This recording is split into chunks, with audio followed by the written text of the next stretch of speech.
Hi, I'm Chuck Quinley from the Thread Bible Podcast. Do you ever feel alone in your quest to seriously line up your life with God? Well, today we'll meet a man who literally was the only one in his generation who was walking with the Lord. Come join us as we explore the life of Noah, the only righteous man in his generation. Stay tuned. Welcome to Thread, God's Word tying together all the pieces of your life through verse-by-verse study of the Bible. In Season 4, we're exploring the bedrock of the entire Bible, Genesis 1 through 12.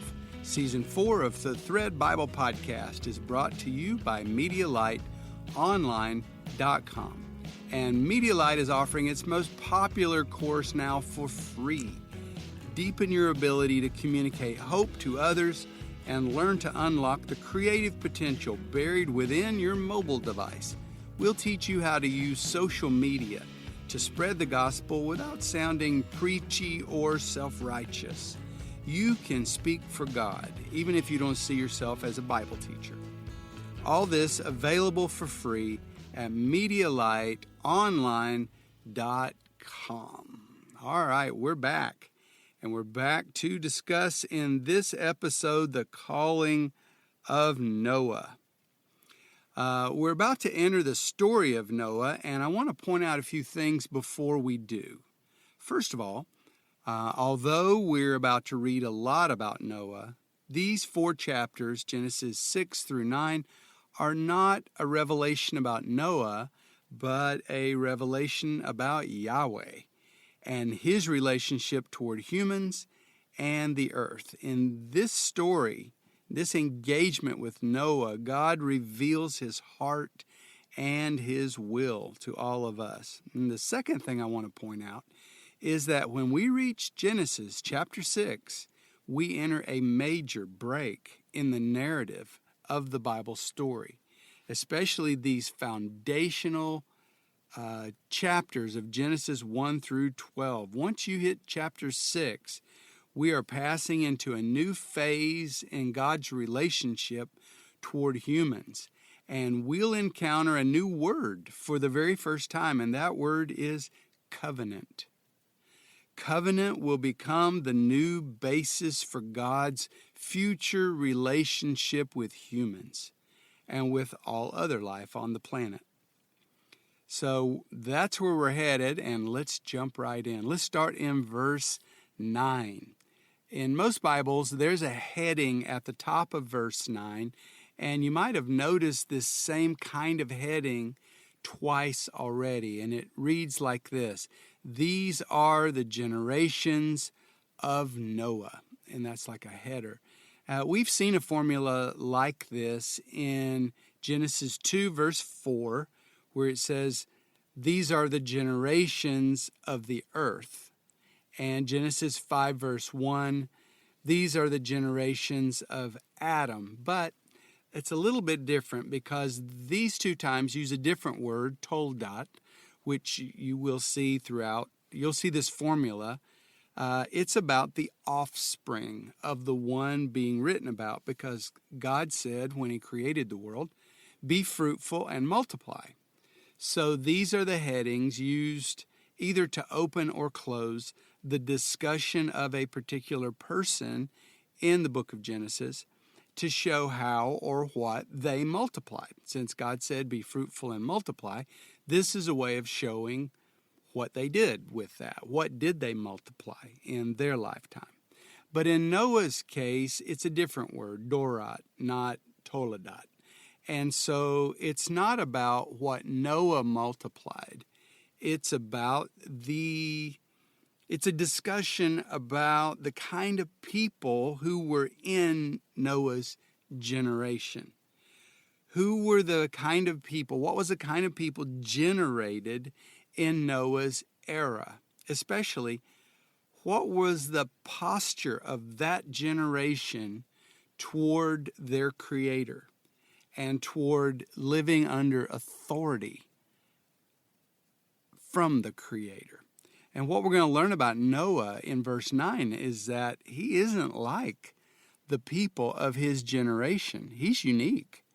He is unique in a number of ways. First, we're told he is right with God.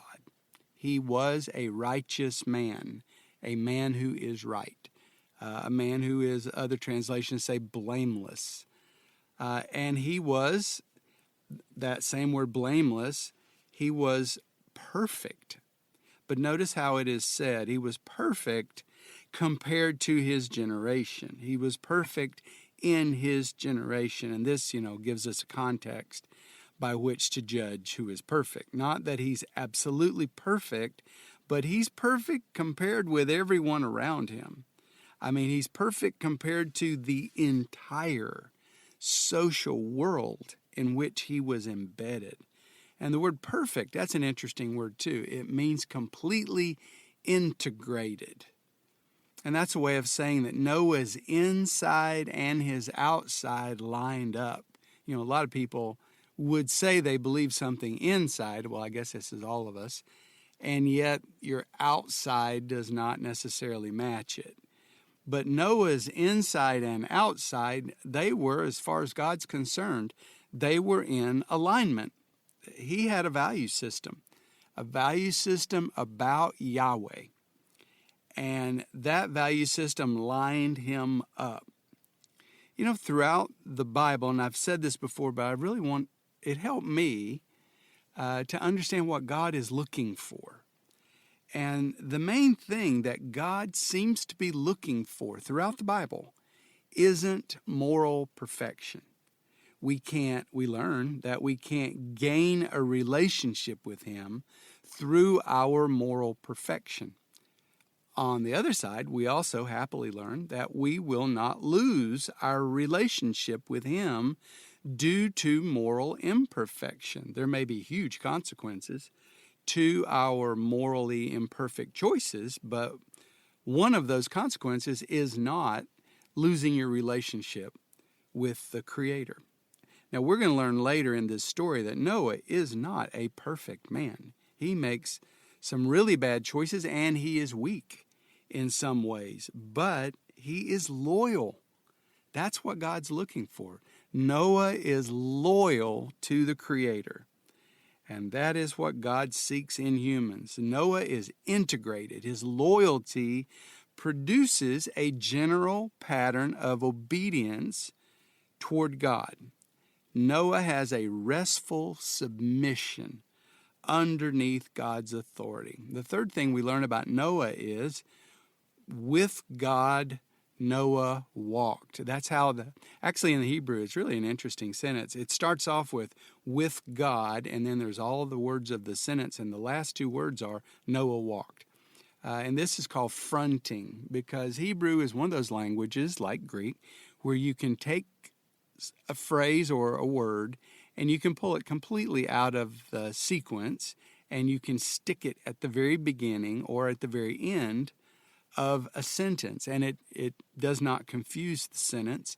You still know what the sentence should read, what the subject is, but it's a way of emphasizing something. And so here it says, Noah is an integrated man, and with God, Noah walked. And it's this unusual structuring of the sentence to put a big spotlight on it. Noah walked with God. It's with God that Noah walked. The rest of his generation walked with each other. But he walked with God. And, where have we seen that phrase before? Well, we ran into it back in chapter 5, verse 24. It said, Enoch walked with God and was no more, for God had taken him. So Noah also stood alone like Enoch. Noah stood alone in his generation, and he walked daily with God. His life was a journey with God. He enjoyed his fellowship. He enjoyed living under the authority of the Lord, while the rest of society walked away from God or used their energy to work against God or filled the earth with violence, which we've already seen, with a violence that has created this rage that is overwhelming the entire planet, Noah was walking with God. He's so different from his generation. Now we go to verse 10, and it tells us, we're in Genesis 6, verse 10, and it lists off the physical descendants of Noah. He had 3 sons, Shem, Ham, and Japheth, and we'll see their lines later will become important, but they're not important now. They're just laid out there. Let's go to verse 11, and this profiles the kind of humans that were generated in Noah's lifetime on earth. We've already read a thorough description of the kind of people they were. Back in verse 5, it said, and Yahweh saw that the evil, the destructiveness of man was great on the earth, and every forming into shape of the thoughts of his heart was only only evil, only destruction all day long. So that's the kind of people that the world was full of. Now look in verse 11. We're going to see the effects of these humans on the planet. But to really get the impact of what God is about to say about humans and what they've done to the earth by Noah's day, let's go back. Let's go back to chapter 1 for just a minute. It's the best chapter of all. It's my favorite chapter of the whole Bible. It's definitely my favorite chapter in Genesis 1 through 12 because, this is the chapter where we get nothing is here yet. It's just the Creator and his dream. He's got a dream for a world, and he creates this world. First, he fights back the powers of darkness and the chaotic abyss, the deep, and he creates light and land and animal creatures, and he shares his breath with them. He creates the planet. He gives them the breath of life, his own breath. And he fights back tohu vabohu, that power that wants to destroy everything that is created and break it down and make it go back to nothingness. And he fights that. And he establishes his firmament around the earth, and it's there to protect all of the life, so life here can flourish. And when God is finished creating, he looks at all the life forms and the beauty of the planet and the way the integrated systems all work so well, and he judges his own work.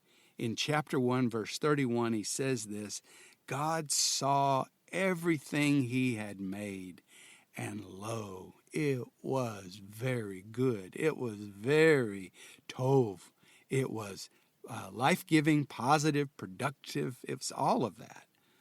And then he turns everything over to his co-regent humans with the command to join the animals and be fruitful and multiply and fill the earth with good things. And now, 1,700 years later, in chapter 6, verse 11, let's look at what humans have done with God's very good earth. This is what the Lord says about it in verse 11. Now the earth was ruined before God, and the earth was filled with violence because of them. And God saw, it's the same phrase as in chapter 1. God saw the earth he had created. Now look, God saw, he's looking at the earth humans have managed for 1,700 years. God saw the earth, and lo, it was ruined, for all flesh had ruined its way upon the earth. Ruined. This passage uses that word 4 times. Here's another note on translation that's really important, because modern translations see the repetition of the same word, ruined, as a problem. And so they go to the thesaurus and they give bored modern readers some variety. And instead of ruined, they'll say corrupt or defiled, And so by doing this, yes, we get more variety, but you miss the important point that's being made, because There's a point being made about the consistency of God's justice, because chapter 6 is about justice. It's about the day of judgment, because yes, we get free will, but there is a day in all of our lives, my life, will come to this day, and so will yours, where we will be judged for our free will, for how we used this God-like power. Ruined. The word ruined is the crime.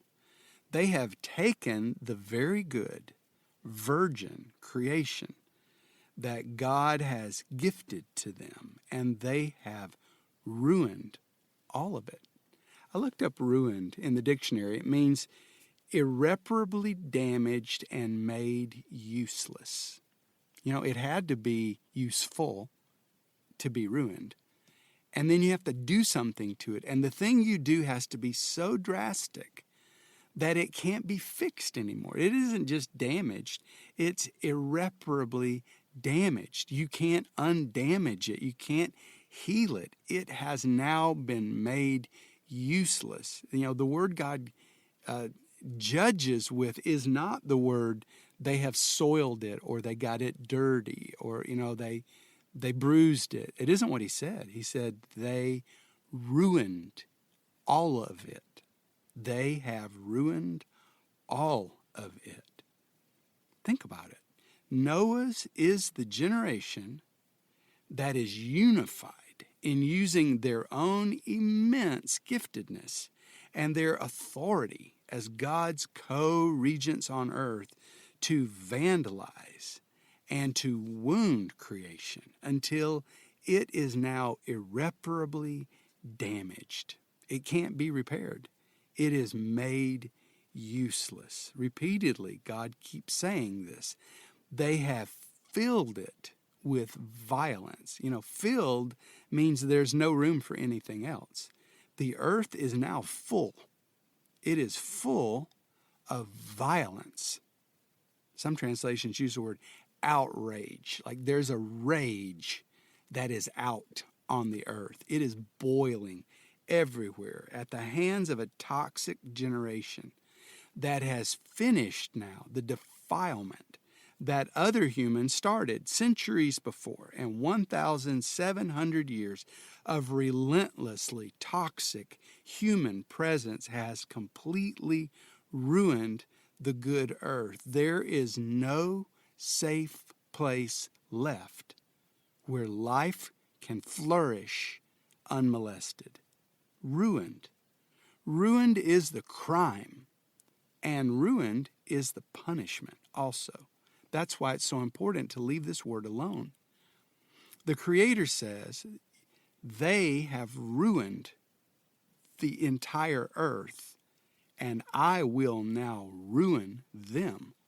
I will ruin those who have ruined the earth. Have you ever seen roadkill rotting and decomposing along the side of a roadway? I mean, that's what final ruin looks like for a living creature.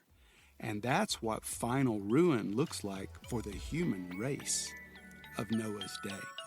We'll be right back.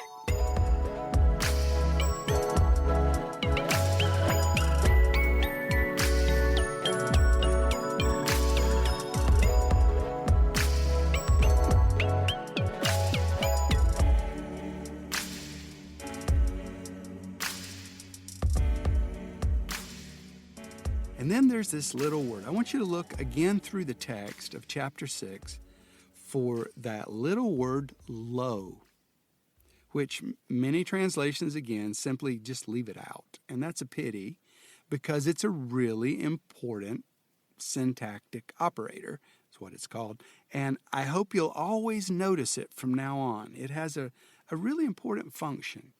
Lo is a call to a spectator, a valued spectator, to come align their perspective with yours. It means, come stand behind me. Look over my shoulder and see what I am seeing from my point of view. Come take on my perspective.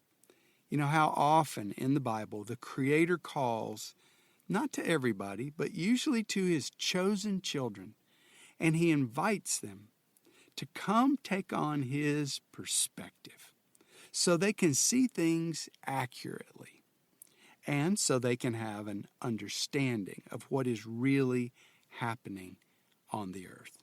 In Genesis 1:31, that was that beautiful verse that we went to, God says, "Lo, the earth is very tov." Lo, come see it from my perspective. Come see it as the one who had the original vision. Come feel my joy that I've been able to make the reality match my dreams of how it might be. Lo, the earth is very good. It's very beautiful. It's very life-giving. It's very tov. Come, stand by me and look. Now we're back in chapter 6, verse 11. God says, "Lo, the earth is all ruined, completely useless. Come see what I see." And so they do. Come see this disaster from my perspective. Completely ruined and cannot be fixed. And now we come down to verse 13, where it's an interesting construction. God says, "And God said to Noah, the end of all flesh has presented itself before me." The end of all flesh has presented itself before me.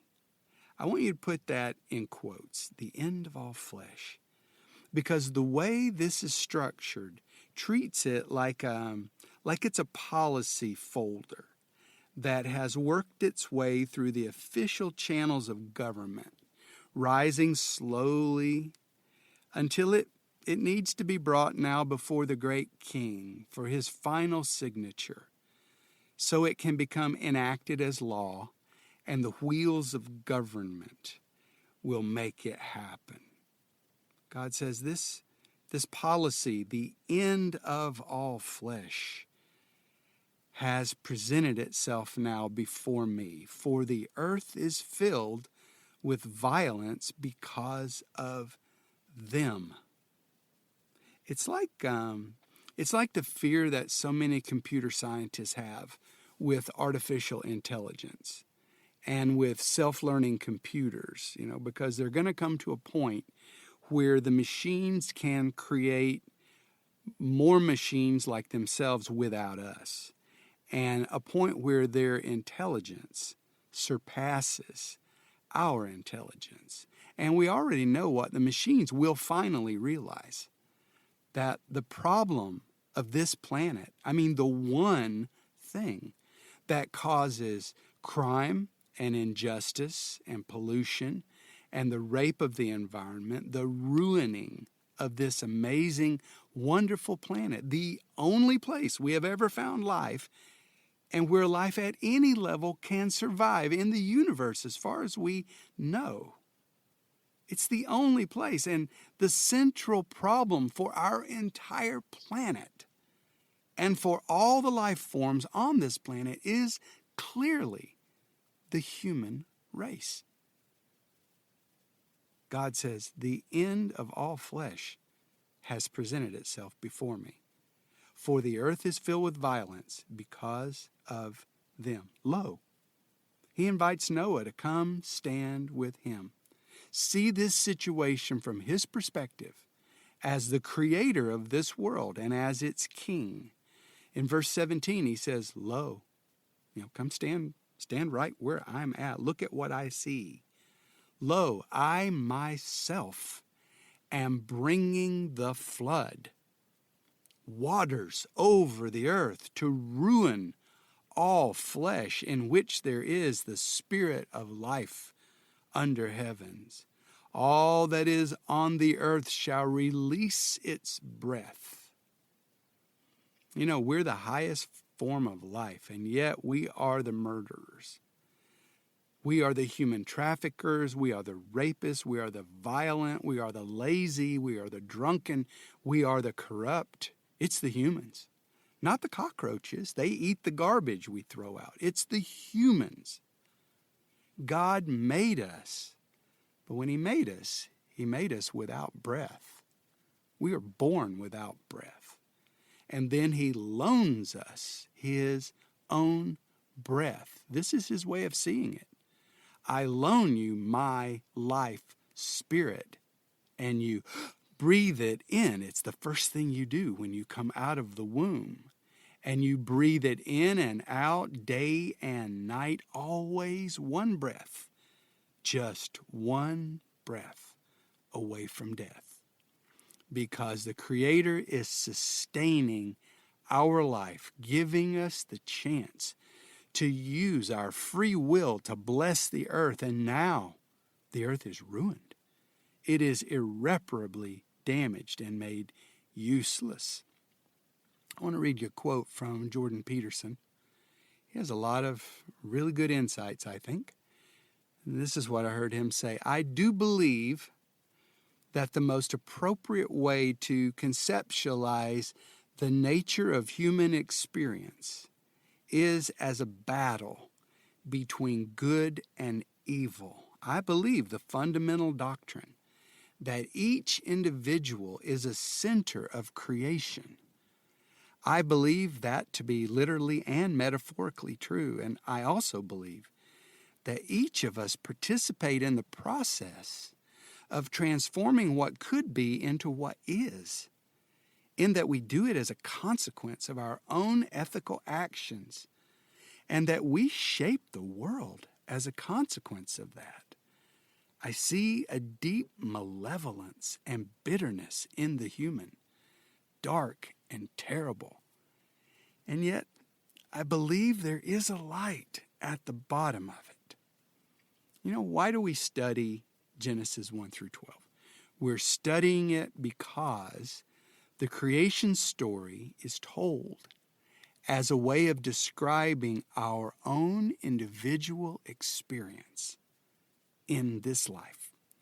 You know, the creation story reminds us of the consequences of choosing to rebel against the Creator God rather than to flow with Him in what He is doing on the earth. Our choices have consequence. We are shaping this world by our actions.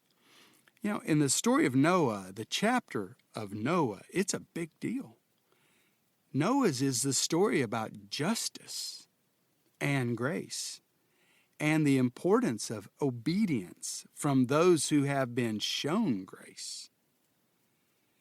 With Noah in chapter 6 and in chapter 9, and then even more with Abraham in chapter 12 and chapter 15, God lays a foundation of a new concept, the concept of covenant, as His new fundamental way of relating to individual humans after the flood. You know, back to our story, the great king has been watching the slow procession of this decision, this case document, as it moves through his government toward him, toward his throne. All the other alternatives have been exhausted. He has been trying to avoid this action. The great global reset, the end of all material life, anything that breathes the breath of life. And twice in this passage, he gives his reasoning that the reason he has to do this is because the earth is now full. It is filled, not with life, not with fruit. That's what he commanded. It is filled with violence because of them. Humans are the ruiners of earth, and the situation is now beyond repair. The king must act. And yet grace, it's always crying out in his heart. Noah found grace in the eyes of the Lord. So look at verse 18. He says, I will wipe them from the earth, but I will set up my covenant with you. Covenant. There's that word again. What's a covenant? It's an agreement between kings. It's an alliance. It's a pact. It's a pledge of friendship. It's a pledge of covenant loyalty forever. Yahweh is the great king over all, but he has raised man to be king with him over the earth. We've been given dominion, and God treats Noah and God treats Abraham as kings. Man, talk about grace. And what we start to see in the scripture now is God dealing with humans one by one, making covenant, entering into covenants, alliances between kings, pledges of friendship between kings. I had somebody explain to me who has studied covenant, ancient covenant rituals, and he called it cutting covenant, because there has to be bloodshed to seal a human covenant between human kings. And it makes you partners in a way that a contract does not. You become bound like I guess the only thing that we usually use the word covenant for in a normal human life these days is marriage. You know, you swear an oath, it isn't a blood oath, but you're swearing an oath in front of the close. You know, that's why there's a wedding list. Not the whole world comes. They're supposed to be the people you value the most, your inner circle of your social circle. They will be there to watch you swear this promise. And I changed the marriage vows when I do a wedding ceremony. I strip out all the fancy talk and I make it really, really plain. You are swearing till the end of your life that you will be sexually faithful to your partner.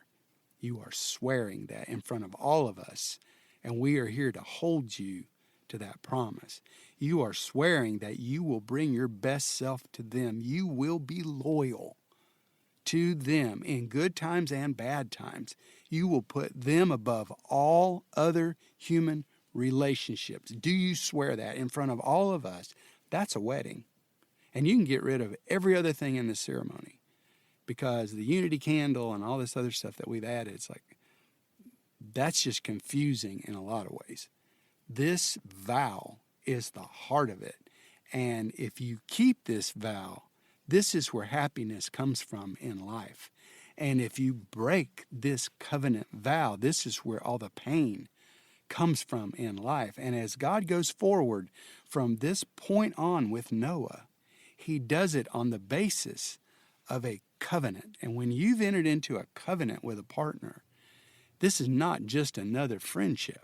This is something at a whole intensely high level. You are loyal to each other. It means your debt is now my debt, and my wealth is now your wealth. We share each other's riches. Your family is my family, and my family is your family. And your enemies, they are my enemies. And my enemies, they are your enemies. We defend each other to the death. And man, when you think about being able to enter into a relationship with Jehovah God at that level, that he's not seeing us as creatures. He's not seeing us as, the human race. He's seeing just Noah. He sees the human race, and he's dealing with the human race in justice and in judgment because of what they've done to him and what they've done to the entire creation and all other forms of life. But he found a man that he can go into covenant with, Noah.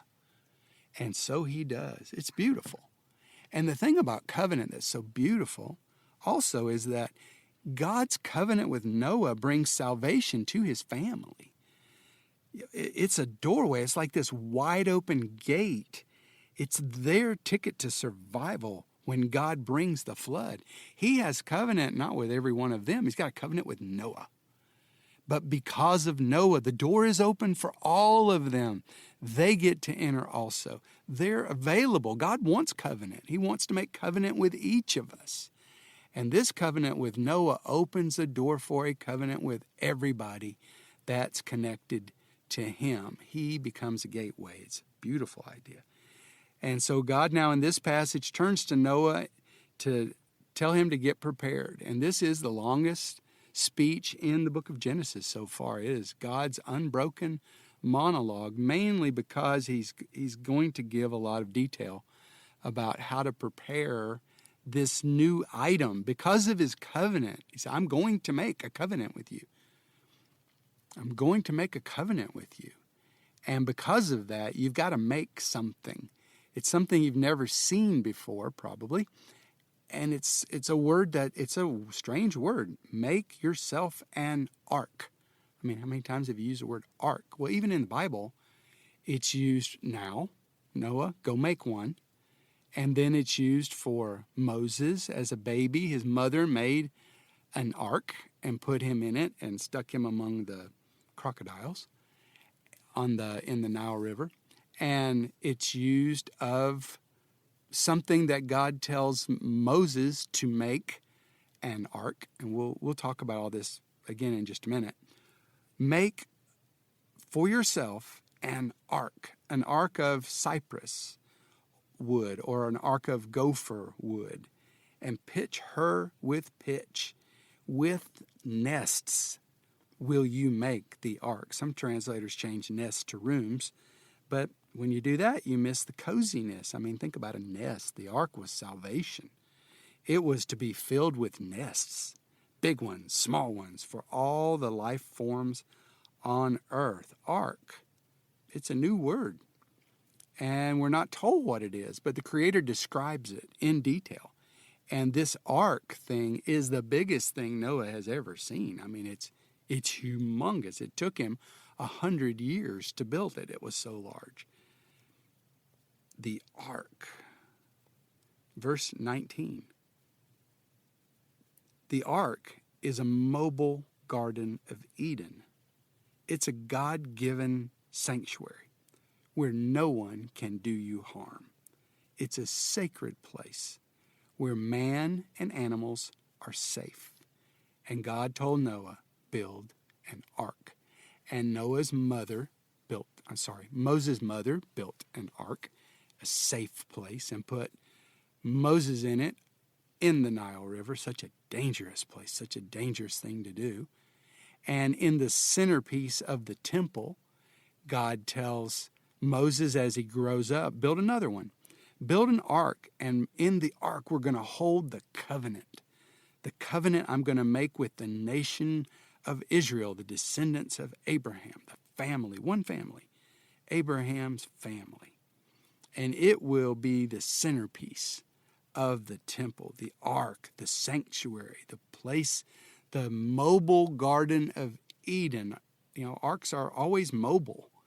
They're gardens, little Garden of Eden replicas where no one can do you harm because it's God's sacred space. Humans and animals are safe there. You got to read this back in Genesis chapter 1 because Noah is another Adam figure.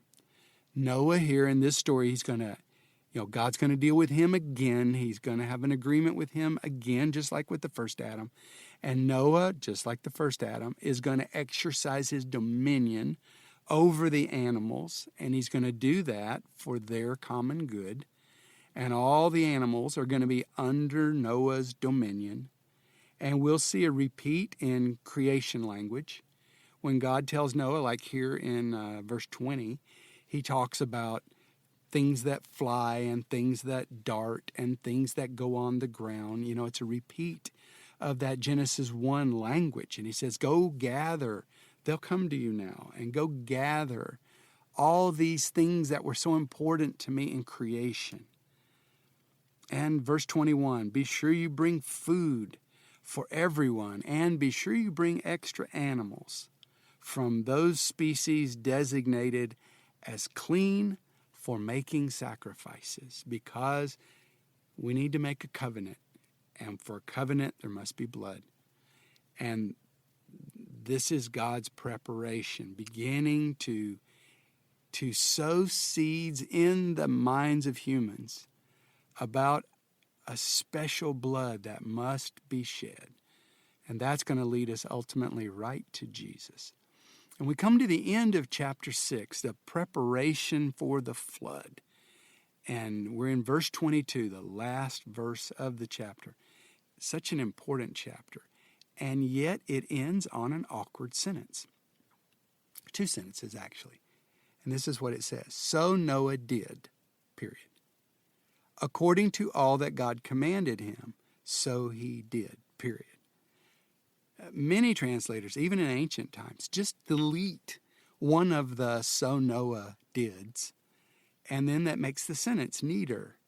But John Bunyan, the one who wrote Pilgrim's Progress in the mid-1600s, he made a comment that in modern English was something like, leave it alone. The Holy Spirit is willing to create awkward prose to show his delight in Noah's obedience.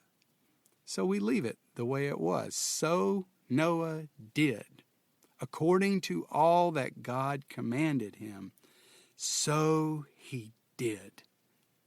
This is placed at the end for emphasis. It's repeated twice for emphasis because Noah proved himself to be a man of complete and decisive obedience in a backslidden and wicked generation. He stood alone. He had no one to encourage him. And yet, what God commanded, Noah did. How different he was from his perverse generation. And because of that, he is the one person standing in the entire world from the human race with whom God is willing to enter into covenant. Friend, you and I may very well be living in another terminal generation. And we are called to shine as lights in this dark world. Like Noah, we may find ourselves alone in our commitment to Yahweh. And when we refuse to join the ways of the world or to pledge allegiance to the new world order that is coming, this may lead to pressure against us. Jesus said so, even persecution. But we must stand firm. Can you imagine the pressure and the mocking that Noah endured for 100 years as he built the ark? And yet he stood firm, and like him, we must stand firm. Jesus said in Luke 17:26, just as it was in the days of Noah, so also will it be in the days of the Son of Man. Talking about coming back in power when Jesus returns. The Bible calls Noah a preacher of righteousness, and may that be said of all of our lives. Well, that's all for now. My friend, expect God to use you today because you are the light of the world.